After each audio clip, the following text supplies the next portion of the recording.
C'est en fait dans ce bureau que toute l'histoire a commencé. Après avoir vu un certain nombre de fois sur cet écran et dans les salles Moulin Rouge, j'ai imaginé qu'il serait peut-être possible de réunir les talents de Nicole Kidman et de Baz Luhrmann pour le numéro 5 de Chanel. Baz Luhrmann a fait un film, un petit film et non pas un film publicitaire. Je tiens particulièrement à remercier les frères Vertemer qui m'ont fait confiance pour cette opération, Karl Lagerfeld pour les robes qu'il a créées pour Nicole qui sont des beautés, et aussi la joaillerie Chanel qui a, sur des idées de Baz Luhrmann, réussi à créer des bijoux spécifiques pour ce film.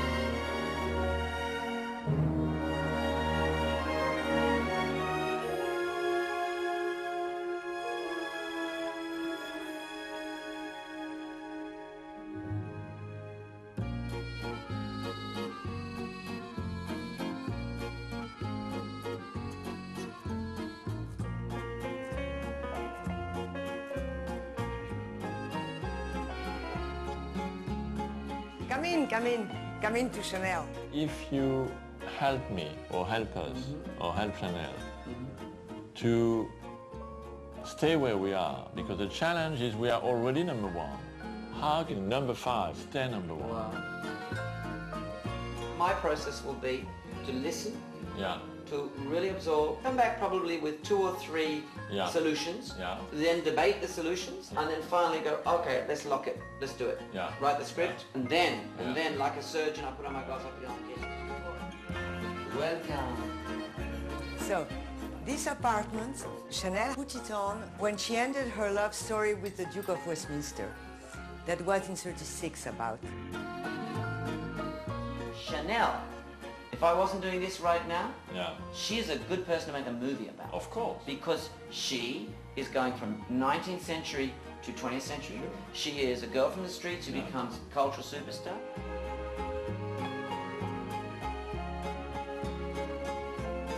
She created modern fashion. Mademoiselle Chanel never went upstairs. The worker came downstairs to do the fittings here. And that's what we call les toits de Paris. That's very French, and when I saw your Moulin Rouge, I said, why didn't I invite him here? In 1921, she launched here Chanel No. 5. Alors je pense que le parfum, c'est le luxe, voyez-vous. D'ailleurs, je vais vous dire un mot de Paul Valéry, qui disait qu'une femme mal parfumée n'avait pas d'avenir, et il avait bien raison. I have the formula. 5, it's a fragrance with lots of very expensive and natural products, and the aldehyde gave a kind of abstraction to the smell. You can't explain a perfume why it's your favorite.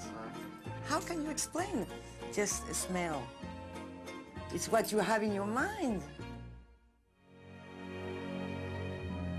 What I am saying is that to make an advertisement, it's a very particular art form of which I have no real experience. But what I can make you is a 2-minute film, the trailer for a movie that has never actually been made, that is not about No. 5, but in which No. 5 is the touchstone, right? You know, that's what I like on it, because I know that through your invention is going to be incredible in terms of the relation in between you and Nicole, that nobody else can do. But what is really, really, really, really valuable and rare in a diamond is what you've talked about, is Nicole. You know, Jacques, when I think back to my childhood memories of Chanel, the first image was the flash of black and white photography and Marilyn Monroe, and then came Catherine Deneuve, I guess, in the 70s. Now we have following in their footsteps Nicole, and she's the most appropriate next icon because like those women and like Coco Chanel in her time, she's the ultimate modern woman, both sophisticated and yet free.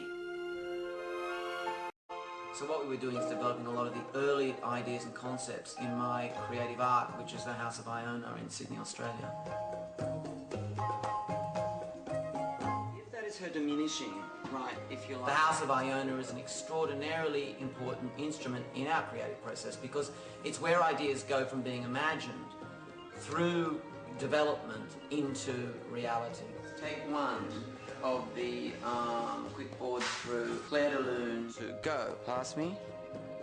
Turn, taxi, look back. The big idea is just to tell a simple story in which people's emotional relationship with Chanel No. 5 is reignited. It's meant to be an ultra-romantic story. A girl trapped, she meets a boy, they have the greatest love affair of all time, and all he has is the memory of what she wore. Her kiss, her smile, her perfume. The story is about this iconic woman, a mythologized version of Nicole Kidman, a mythologized version of an opera singer, a mythologized version of a movie star, a mythologized version of Coco Chanel herself. Number 5, it's part of the story, but it's not what the story is about.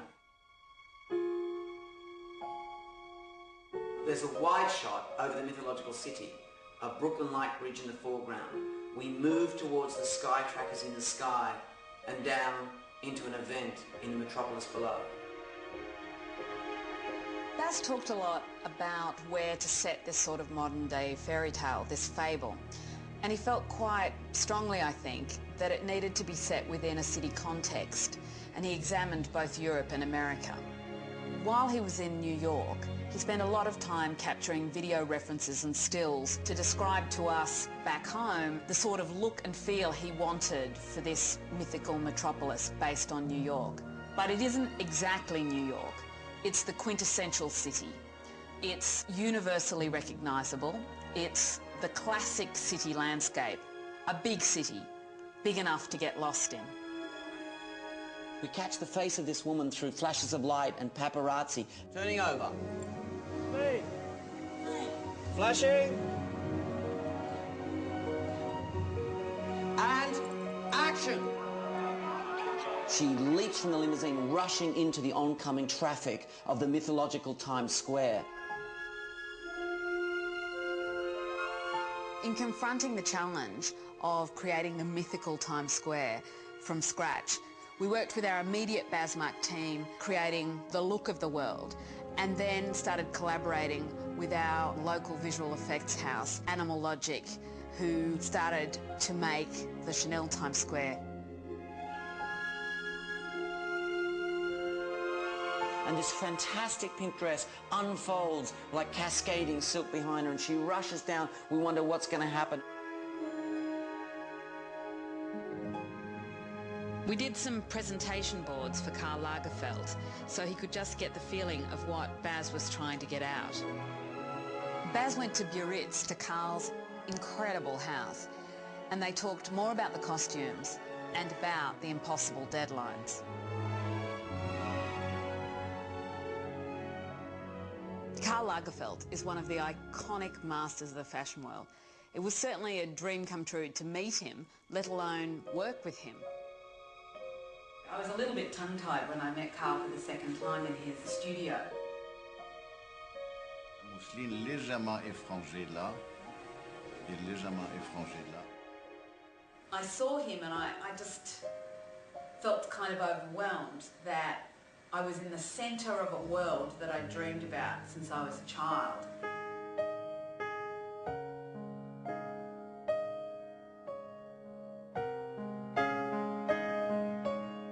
So it was like an extraordinary experience to see 5 or 6 women all working on one example of the pink feathered dress.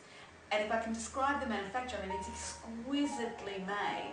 It's all hand detailed and beautifully done with an enormous amount of embroidery and finish.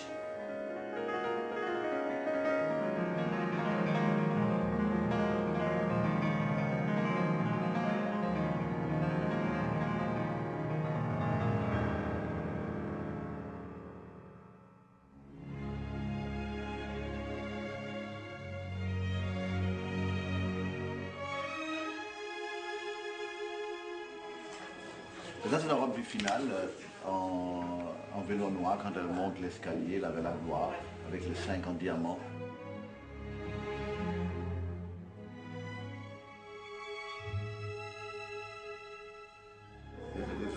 think it's quite a lot for such a short movie. In order to finalise all the costumes, we had to get Nicole and Carl and Baz all in the same place at the same time for a series of fittings in London.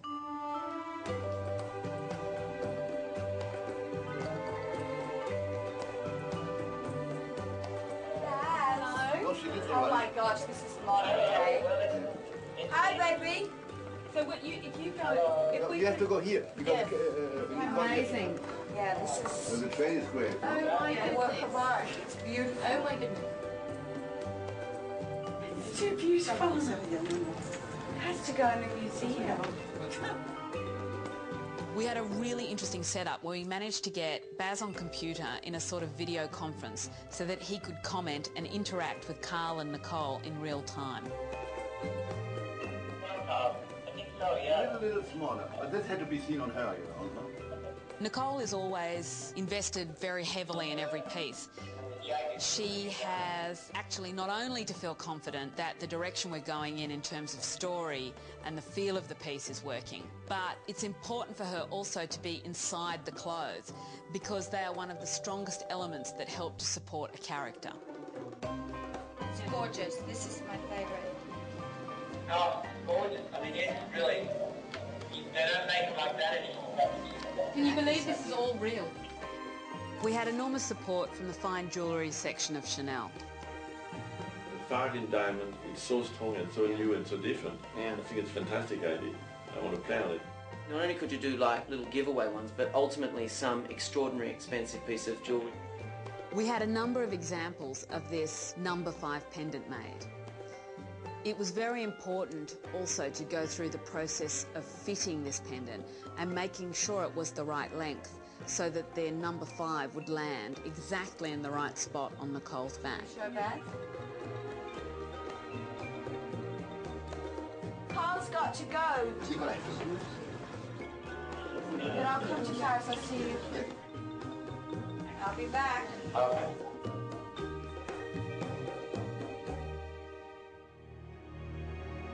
And the photographers are chasing her, and she almost gets hit by a taxi. She blanches back, turns around. As the photographers start flashing at her, we see it's Nicole Kidman.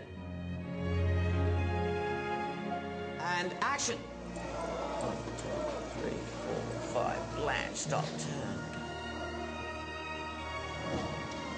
Cut. Extremely good end, Kate. Little jogging, little jogging, little jogging. Action camera. Going, Kate.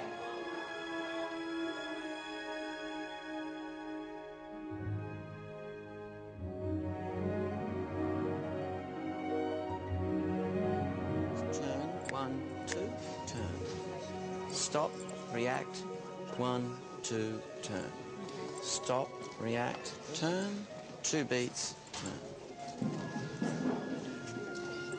Hold, screech, screech, screech, screech, screech, screech, screech, screech, hold, and cut. Bravo, bravo. Fantastic, fantastic. Fantastic. Time slows down, and we come to understand that she's this incredibly famous, iconic woman under extraordinary pressure. Flashes, handshake camera, and wave. Applause, applause, applause, applause, flashes, and cut.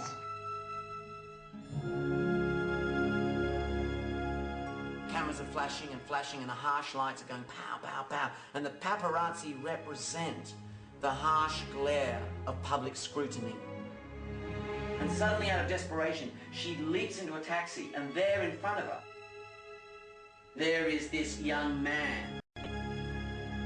You couldn't have a model or just a stand-in because that character, the weight of the character of the writer defines the character that Nicole is playing. We've chosen Rodrigo Santoro. I mean, you may be aware of him. He's a young Brazilian actor. He's a tremendously big star in Brazil. Chanel's appropriate. Chanel look like flip-flops. It's clear by the way he looks that he is an artist, a kind of young Gabriel Garcia Marquez, 30, bohemian, attractive. He lives down the Lower East Side in New York, struggling to write his first novel, and is completely disconnected from her world. I must have been the only person in the world who didn't know who she was. He gets in a taxi and he's on his way back downtown. Suddenly, bang, this girl leaps in and this incredible frock is in front of him. And, you know, through this miasma of rain and activity, there's this beautiful face staring at him. And she's shaking and frightened, and he doesn't know what's going on. He's looking around everywhere, and there are like people rushing towards the car and flashing lights and rain. So she just says, please, please help me, just drive. And the cab takes off, and, you know, he takes her downtown, and she seems to be having a breakdown. And suddenly, we find ourselves on the rooftop garret that he lives in. This idea of the rooftop garret is part of the Red Curtain cinema. What it refers to is a kind of perfect abode where the Parisian bohemian artists, writers and poets used to live in the 19th century. It was a cheap rental on the fringe of society, a creative spot on the rooftop of the world where love could flourish away from society. We're behind what seems to be a kind of sign, a big industrial sign on top of the garret.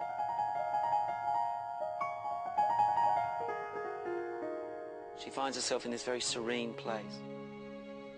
She feels she has escaped from the responsibility, from the mythical fortress of the metropolis we see in the distance beyond the huge bridge.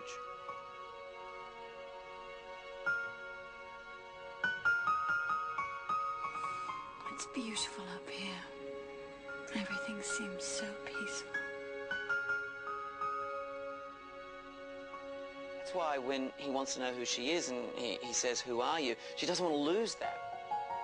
So she lies and she says, I'm a dancer. How did you get away? I gave up my job. I gave up my job. I'm a dancer. We're running out of time. Good. You really should get up. All right. Okay. I couldn't go on any longer with my job. I couldn't go on any longer. I couldn't. With my job. That's why I was so upset.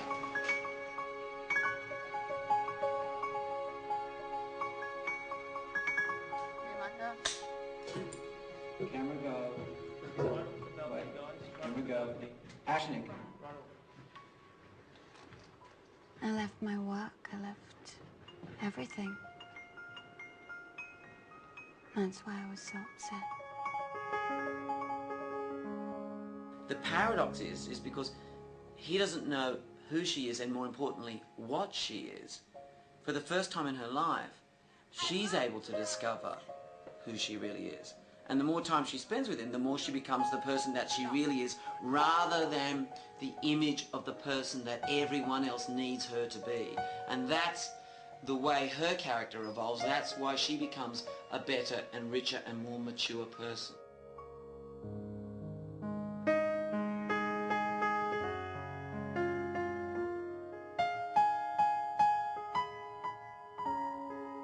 So probably for the first time in her life, she is having fun. They dance, they run in the streets of the Lower East Side. She dresses in his clothes. She probably wears his tuxedo jacket and his shirt because, you know, he's a part-time waiter. Which, by the way, is a sort of fairly classical Chanel quote. You know, simple black and white. All the time, in every choice we're making, be it design, be it the look of Nicole, we're re-quoting either icons or objects or visual winks from the history and the culture of Chanel.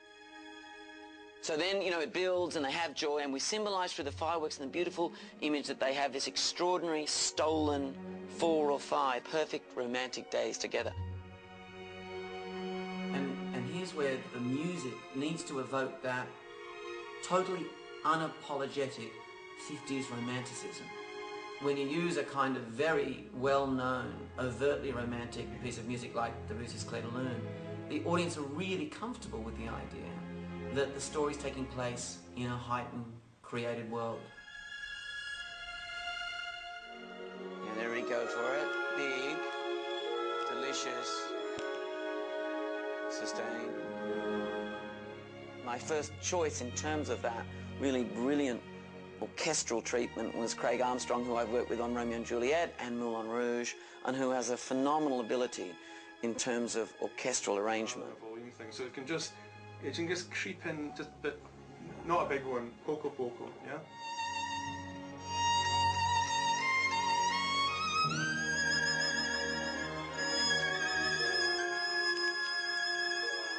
You know, I think the whole piece is about they have to be apart, but they don't want to. So there's always that feeling, you know, of no, I don't want to go. At a certain point, the outside world intervenes in their relationship in the character of the mythologized woman's personal secretary, Charles Fedora, and he confronts her with reality. You must return to the all-important event tomorrow. I don't care about tomorrow. Else you turn your back on your responsibility. As all impossibly romantic relationships do, it comes to a point where it simply cannot be, and because she realizes she's got to choose between her own selfish love and her responsibility, they both know that she must return to the world from where she came. It's the right thing to do. Beautiful, dreaming out, eyes to camera, and about to wrap it. 2 seconds, counting. That's it, hold that thought. Hold that thought. That's it, yes, hand moving, holding, hand moving, hand down, holding like a baby, eyes pinning up, like being held, safe for the first time. No one can steal our dream, no one. And then she was gone. And we see the sky trackers, at the base of which she has returned to the event she ran away from.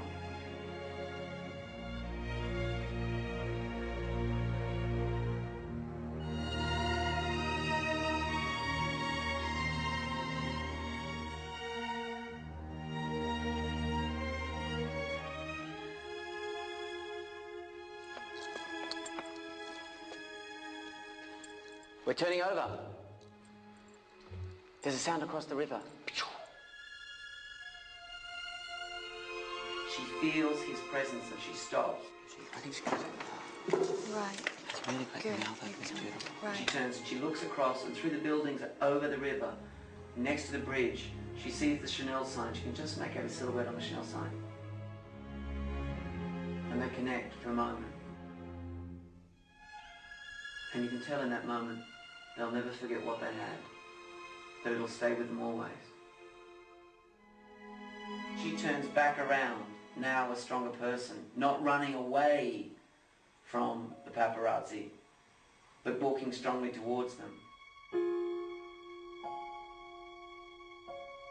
You want to start coming up. While I'm pretty looking hard in to the do. profile. It's pretty hard to do, but yeah, exactly. Like this, and then you stay dead still. You don't move a sec from there. Okay. That's like almost freeze frame.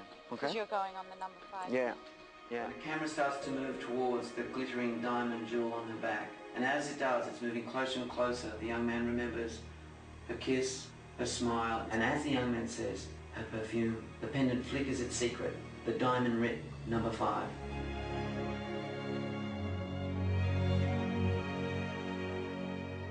It dissolves into a kind of iridescent, flashing white light. Fade to black. The end. Cut.